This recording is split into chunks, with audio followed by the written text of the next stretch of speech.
Hello, my dears. My name is Joanna, and I welcome you to Johanna Takonis, the Deconstruction of CPDC podcast.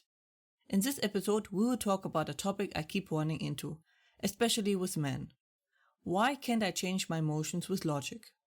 I mean, I know the whole situation, I use logic all the time. Why doesn't it just work? This is a strong misconception and leads to many people ending up in a dead end in their healing path. So let us talk about it. Many adults learn to handle their emotions with logic, for good reasons. While using our high brain ability to control the primal ones, we can tame, control, and direct our emotions and the energy coming with them. There is a good reason why meditating is so helpful, as are these techniques used in advanced training in the military. But there is a big difference between our emotions and where those emotions are coming from. You might feel angry, scared, restless, sad, emotional, and the like. But that isn't the source. This is just the echo, or the noise of what is really going on.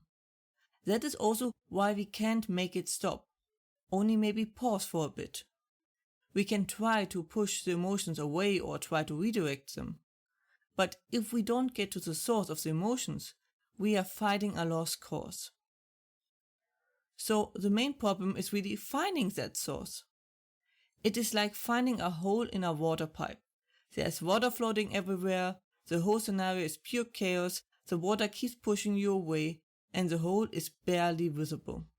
It is just frustrating and chaotic, which is the complete opposite of the logical way of finding the source. There is a huge difference between changing a logical standpoint and an emotional one. Your logical standpoints are like text files. If your brain finds more accurate information, it will just override what was written before. Depending on the topic, the importance of it, and its size, this will take more or less time and evidence. But generally speaking, as long as there is no emotions involved, it is easily changed. For example, the name of the place you work at. Emotions, on the other hand, are always more like clusters. Emotions are a ball of interconnected strings of thoughts who are interwoven with feelings. So, unlike logic, they are three-dimensional instead of just two-dimensional, which means you cannot just throw them out and replace them with the new emotions. The emotions are too complex for that. You have to actively change the shape of the emotion that is forced into a correct one. You could say that you have to erase many logical statements that are connected to another and influence one another. This is why emotions are so much harder to change than logical thoughts in your head. A factual argument won't change the emotion. It requires work and perspective from many different angles. So how do we reshape those emotions? By approaching it again and again and again, until it is where we want it to be. Think about it like a lump of clay. For this example, you want to turn a cube into a ball. Now you can't just reshape it, as the clay is hard. So every time you get a new revelation regarding this topic, it will soften the clay for a tiny while, in which you can reshape it just a bit. The same revelation won't work twice. This is a long and active process. This is not something you will handle just subconsciously.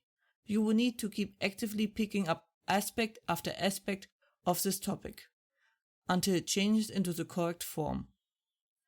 As you might suspect now, this is how our relationships and feelings change over time. Little moments and experiences and revelations change things bit by bit until it takes a new form. It is also just matters how one feels, as emotions are pretty indifferent to facts. One can use facts to pin down what happened and why you might feel how, but you won't change feelings or emotions with facts. So you have to use empathy on yourself, to feel out how you feel and interact with those emotions to change them, which is especially difficult for men who were taught not to show or interact with emotions, especially in a healthy way. It might be important on another point to talk how to be empathic with yourself. For now, it is important to know you can only change emotions by working them over and over again. That was it for today's episode. I hope you found it helpful. Hope you are safe and well. And as always, if you have any questions or feedback and the like, please let me know at contactme@johannatakonis.com. More information and transcript you can find as usually under johannatakonis.com/podcast. Information regarding therapy you can find under johannatakonis.com/therapy, and links are in the description. I hope to see you next time. Watch yourself and have a wonderful time.